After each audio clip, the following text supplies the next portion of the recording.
2 Chronicles chapter 23. In the 7th year, Jehoiada showed his strength. He made a covenant with the commanders of units of 100, Azariah son of Jehoram, Ishmael son of Jehohanan, Azariah son of Obed, Maaseiah son of Adiah, and Elishaphat son of Zichri.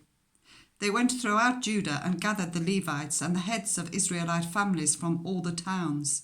When they came to Jerusalem, the whole assembly made a covenant with the king at the temple of God. Jehoiada said to them, "The king's son shall reign, as the Lord promised concerning the descendants of David. Now this is what you are to do. A third of you priests and Levites who are going on duty on the Sabbath are to keep watch at the doors, a third of you at the royal palace, and a third at the foundation gate, and all the others are to be in the courtyards of the temple of the Lord. No one is to enter the temple of the Lord except the priests and Levites on duty. They may enter because they are consecrated, but all the others are to observe the Lord's command not to enter. The Levites are to station themselves round the king, each with weapon in hand.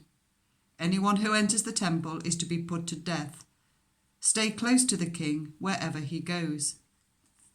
The Levites and all the men of Judah did just as Jehoiada the priest ordered. Each one took his men, those who were going on duty on the Sabbath and those who were going off duty, for Jehoiada the priest had not released any of the divisions. Then he gave the commanders of units of 100 the spears and the large and small shields that had belonged to King David and that were in the temple of God. He stationed all the men, each with his weapon in his hand, round the king, near the altar and the temple, from the south side to the north side of the temple. Jehoiada and his sons brought out the king's son and put the crown on him. They presented him with a copy of the covenant and proclaimed him king. They anointed him and shouted, "Long live the king!"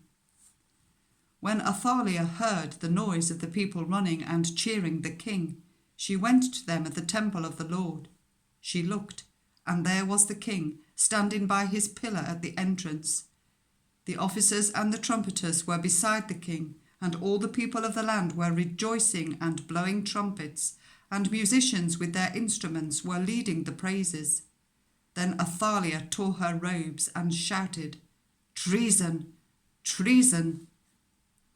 Jehoiada the priest sent out the commanders of units of 100 who were in charge of the troops and said to them, "Bring her out between the ranks and put to the sword anyone who follows her."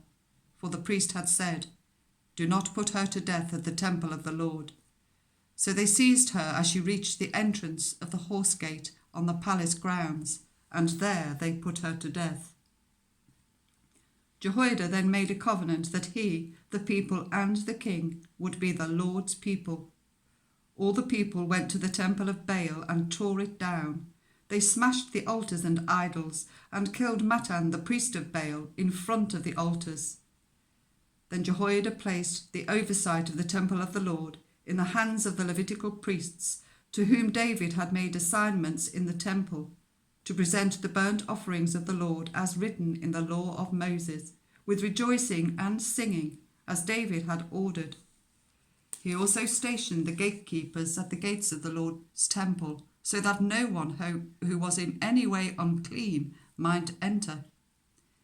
He took with him the commanders of hundreds, the nobles, the rulers of the people, and all the people of the land, and brought the king down from the temple of the Lord.